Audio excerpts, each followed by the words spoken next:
Kandan ingkang sekarat kadung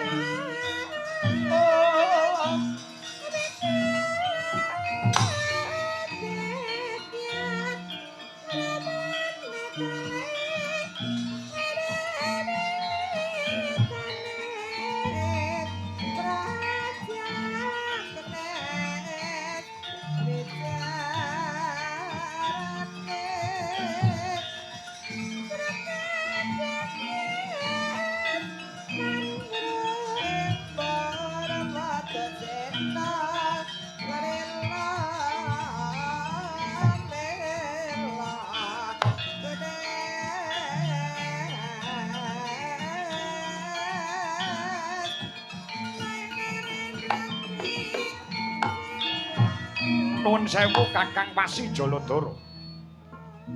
Sampun sawetawis anggen paduka mapan mesanggrah wonten ing pertapan Ngargasanya. Uda kawis ndungkap Trimadya Candra kalengguhan samangke. Paduka mapan wonten ing papan ingkang sepilir sepah samun Kakang Wasi Jaladara. Monggo dinten samangke sampun cetha kalamun paduka sampun pinasrahan negari Mandura. Nglajengaken dumateng peperintahan ingkang dipun asta dening Kanjeng Rama Prabu Basudewa. Teka paduka mapan wonten mriki wonten wigatos menapa Kakang Wasi Jaladara? Narayana. Bener apa sing dadi ucapmu? Lugune gedhe, tanggung jawabe. Kok krasana ya Wasi Jaladara iki merga aku dipercaya dening Kanjeng Ramadewaji. Nanging uga abot sesanggan dawuh saka ngersane Kanjeng Ramadewaji tumanduk marang kakangmu Wasi Jaladara iki. Kanjeng Rama Prabu dawuh menapa kaliyan paduka? Ngene, Narayana. Sipating ratu, sipating Nalendramana kudu ndarbeni sisian, ndarbeni garwa Prameswari ingkang minangka dadi tetimbanganing urip mongko kowe ngerti dhewe. Kalamun tori lenggan saiki pun kakang kuwi isih jejaka durung nambut silaning akrami. Nggonku sawetara mapan ana ing Ngargasanya. Golek papan ingkang sepilir sepah samun ngenam-ngenam pikir kanthi ning awas kelawan eling. Bareng kaya mangkono cetha gawang-gawang gegambarane wong wadon ingkang sulistya ing warna ingkang kuwawa ngorak-ngarik marang batinku Narayana. Kakang Mas, sinten wanita ingkang bejo ingkang dados pilihan paduka Kakang Mas Wasi Jaladara? Narayana. Ingkang kuwawa ngorak-ngarik marang batinku ora ana liya. Putra-putri saking negara Mandaraka atmajaning Prabu Salya ingkang asesilih Dewi Erawati ingkang kuwawa glandang marang rasane kakangmu Wasi Jaladara iki. Mongko kowe ngerti dhewe kalamun ta dina samangka Dewi Erawati nembe ilang saka ing negara Mandaraka. Ana salah sawijining duratmaka ingkang nyidra marang putri ing negara Mandaraka mau. Lah, wekasanipun kakang meminta pituduh lumantar pukulun Bathara Brama paring dawuh kalamun ta dina samangka ingkang nyidra putri ing Mandaraka Yayi Dewi Erawati kuwi diplayokake mring negara Tirta Kadasar.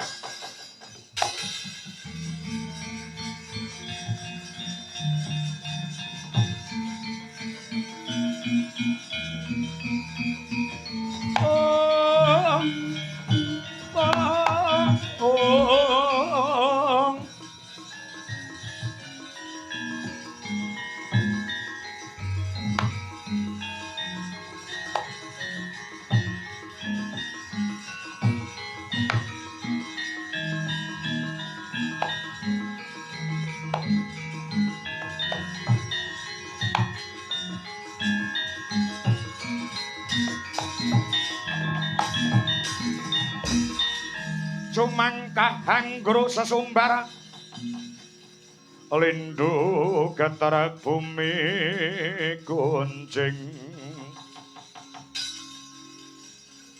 kumaludo guntara ketok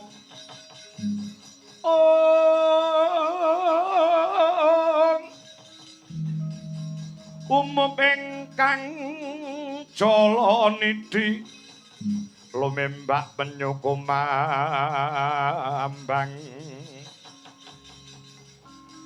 dosang Wisnu Bathara Rasa nglebur bumi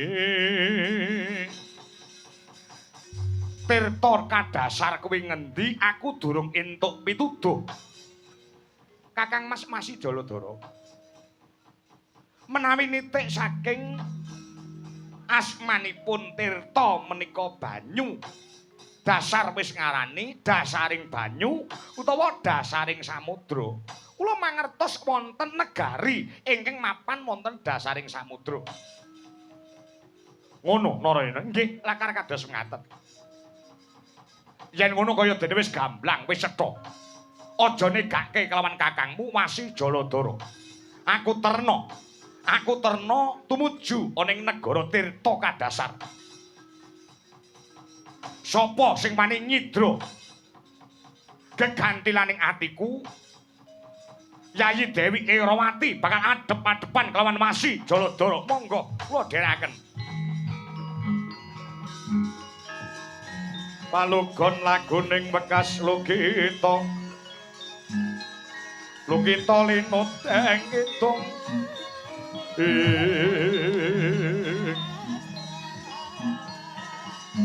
kadung ngador ngamomor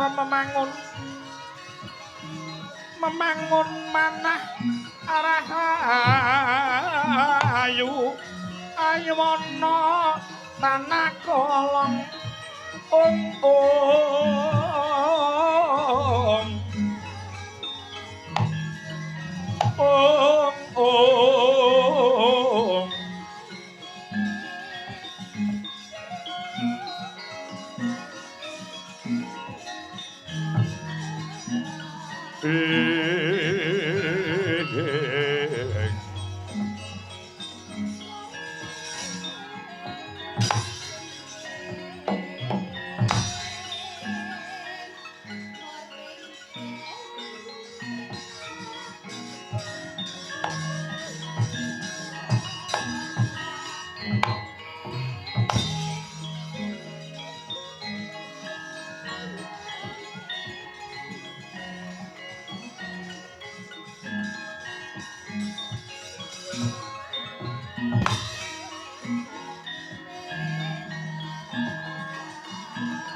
soreng rono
Buta tata gati wisaya indri yaksa sara maruta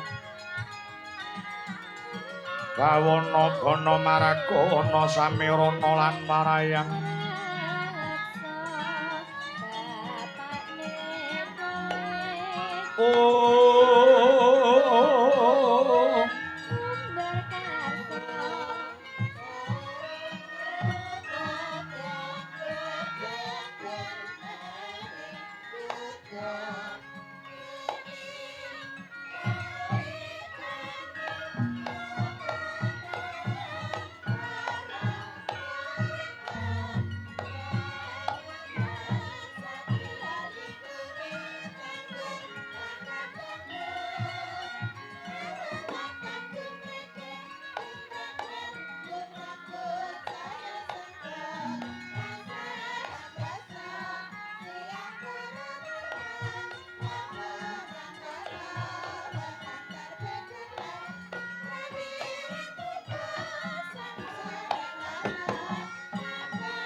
yaksa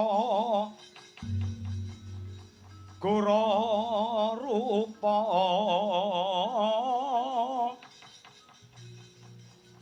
ari sedeng narendra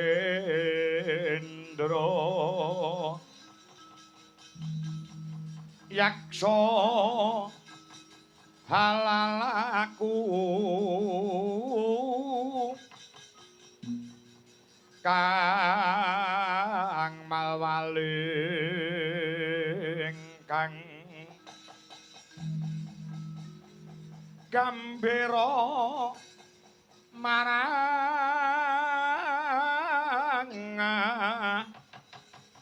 hangise siyung metu Prabawa Gora mawalian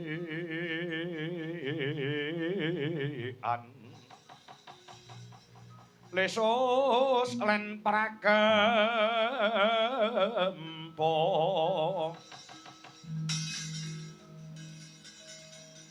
dedya durba rasa mreh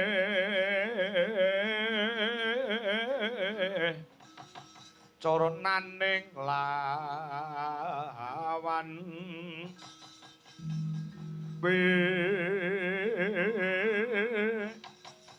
ora trilodra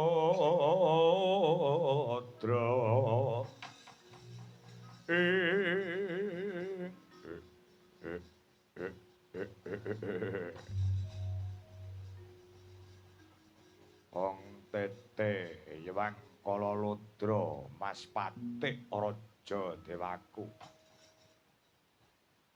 Nalindra ing negara Tirta kadasar Prabu Kala Kuranda Geni diadhep dening anakku sing tak tresnani Karta Wiyaga kaluwun wonten pangandika ingkang ngadhawuh padha becik satekamu inggih pangestu paduka Kanjeng Rama niskala sowan kula kepareng kula ngaturaken sembah pangabekti mugi kunjuk sanep padha paduka Kanjeng Rama Prabu ya wis tak tampa gawe bombong rasaning bapakmu Prabu Kuranda Geni Arta Wiyaga marmane kowe adoh tawe cerak-cerak saya tak raketake kawruhan ana lugune aku wis sawetara dina keprungu lamun to kowe dadi duratmaka utawa dadi maling sing mok cidra dudu sipating bondo donya nanging sing mok cidra putri saka ing negara Mandaraka atmajaning Sang Prabu Salya sing jenenge Dewi Erawati. Nuwun inggih kaluhuran sabda pangandika paduka Kanjeng Rama Prabu. Bares kures kemawon. Blaka suta blak kotang terus terang kula gandrung kayungyun dumateng kasulistyaning warna Yayi Dewi Erawati ingkang kuwawa ngorak-ngarik dumateng katresnan lan batos kula. Rehne kula rembug sarana ririh, sarana aris mboten kenging pramila. Kanthi srana sesideman putri ing Mandaraka wekasanipun kula cidrawani kula papanaken wonten ing kaputren negara Tirta Kadasar Kartawiyaga. Apa sing mok tindake kuwi nalisir saka bebener kang sarta angger-angger. Nggonmu wani ndusta marang putri ing negara Mandaraka iki mengko sisip sembire.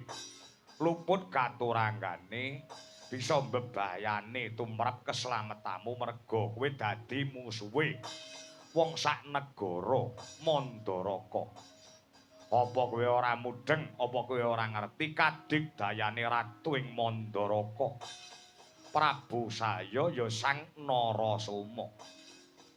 Kae ratu sing digdaya sekti mandraguna, merga nduweni aji candha birawa. Mula dina samangko yen kowe kena tak elikake. Balekna putri saking negara Mandaraka. Kowe saiki ngibarate kaya dene ancik-ancik ana pucuking ngeri. Sisip sembire luput katuranggane iso dikeroyok dening candha birawa. Langlenging driya mango-mango-mango-ongkong. Kanduhan rimang lirena tanpa kanen yen tan tulusa mengko. Yen tan tulusa mengko sang Dyah Utama mangkono Srinandendra wuwus nyohang rerepa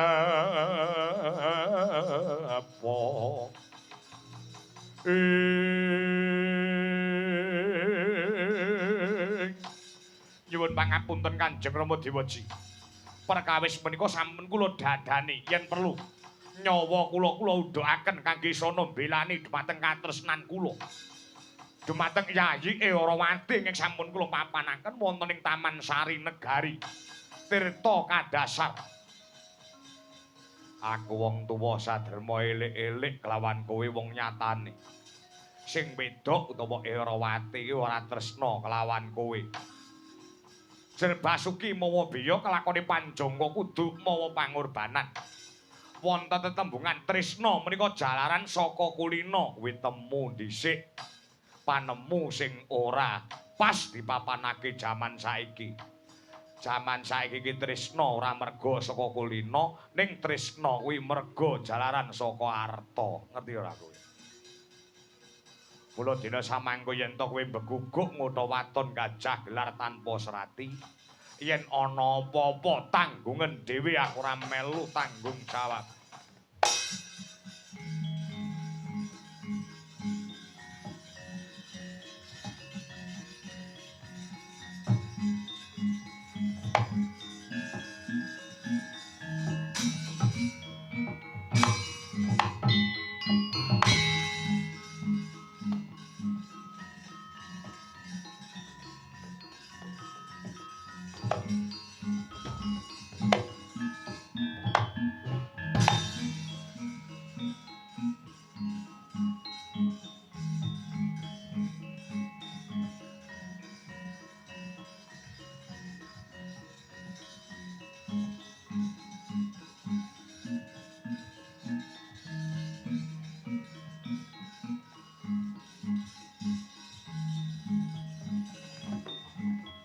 Jagat Dewa Bathara ya jagat mangestungkara. Kartawiyaga kebangetan menuripmu. Aku mau bradat saka ing Taman Sari negara Mandara kok nganti sawetara dina mapan ana ing negara iki. Dina samangka arep dikaya ngapa lan kepiye aku ora tresna kelawan jeneng sira Kartopiyoga. Yen perlu nganti kukuting jagat aku ora bakal leladi kelawan jeneng sira Kartopiyoga maling aguna. Aku prasetya Erawati sumpah sapa wae kang bisa nulungi marang penandhange Erawati ingkang mapan ana telenging negara Tirta Kadasar iki lan isa ngowalake saka cengkremaning Kartopiyoga. Yen to wadon bakal tak anggep sedulur Sinaramati. Yen sipating kakung utawa priya bakal tak suwitani. Aku gelem dipek bojo wong lanang sing isa nulungi aku. Sing isa nulungi aku kowe. Lho.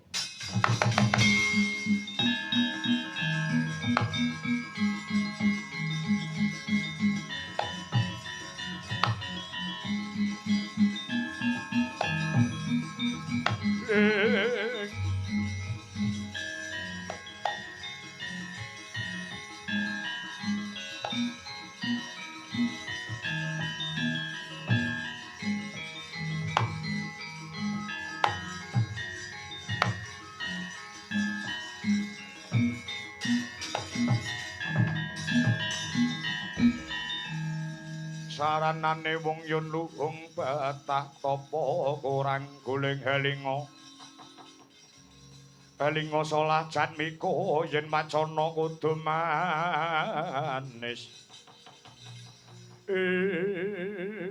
Nuwun sewu Sang Penemban. Paduka menika sinten ewadene? Mapan wonten ing Taman Sari Negari Tirta Kadasar. Tepungno aku Wasi Jaladara. Saka ing pertapan Ngargasanya. Wasi Jaladara saking pertapan Ngargasanya. Ya pancen kuwi ya mangku. Dipun tepangaken kula Erawati saking negari Mandara Katmajaning Kanjeng Rama Prabu Salya. Ya ora omok kandhane aku ngerti. Mula aku doh kono tekan kene sing tak upadi kowe wong ayu. Ndak rewangi nyabrang samudra medhun nganti tumeka ana ing negara Tirta Kadasar aku ngupaya marang wong sing ndak tresnani. Kula sampun prasetya Sang Wasi Jaladara. Kula sampun sumpah sinten kemawon saged malakrama dhumateng kula waton saged ngwalaken kula saking cengkermaning maling aguna. Ing dipun sarirani dening Kartopiyoga sumingkira aku sing bakal nulungi kelawan jeneng sira.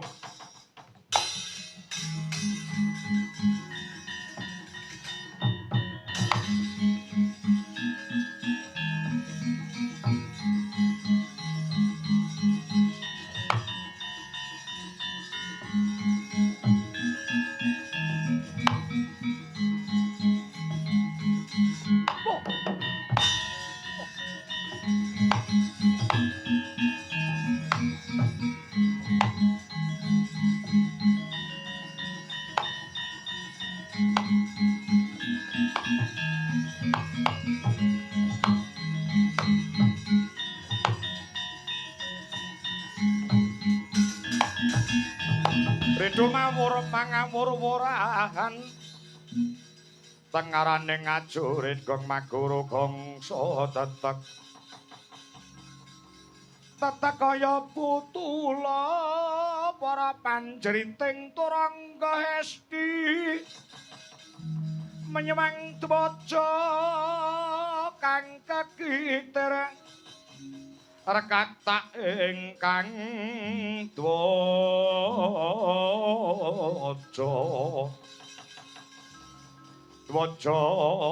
lelayu sepi ing sapa iki wani mlebu ning Taman Sari Negara Tirta Kadasar lek nomripatmu jarengan gobokmu Wasi Jaladara saka ing pertapan Ngargasunya. Karta piyoga atmajaning ratu ing negara Tirta Kadasar, kowe sing tak goleki. Saka ing pertapan tumeka ning papan kene kowe sing tak goleki, kowe maling ngaguna. Karta piyoga maling wani nyidra putri Mandaraka. Mongko sing jeneng Erawati wis dadi pacangane Wasi Jaladara. Oh, raicep. Dina samangko aja dadi pepalang, nggonku bakal dedhawan. Lawan Nyai Erawati sedhuwuk bathuk senyari bumi. Tak totoi pati pengen tenjong kelat dina iki we.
Ana dongeng entek-entek si penunggul paten nono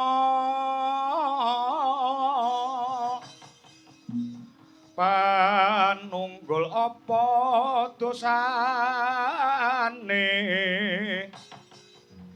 dosa ngungkuli sesama aja dindak kuwalat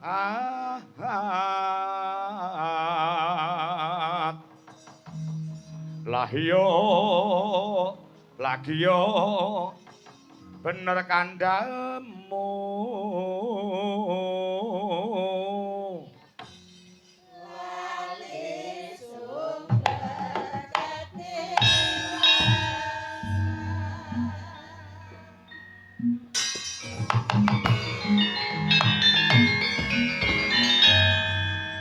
sapa yen nek wong Malang kadak menteng kelek rambute gondes. Gondes apa? Gondrong desa. Aku Udawa kakange Wasi Jaladara. Kowe sapa? Tumenggung Kumandang Garba. Wadyabala saka negara ing Tirta Kadasar. Sajae Jaladara ora ijen. Ya, nggawa kanca iki kakange Udawa. Mula dene samangko rawe rantas malang-malang putung. Kon leren Gustimu sing wani nyidra putri saka negara Mandaraka. Babo rasah nuturi aku kowe. Kowe mlebu ning negara Tirta Kadasar, mung telung lintir paribasane. Kowe padha karo mlebu kandang banteng, kandang singa, kandang macan. Kowe balik mung karek batang, rambingka tembiling ambyar ndasmu.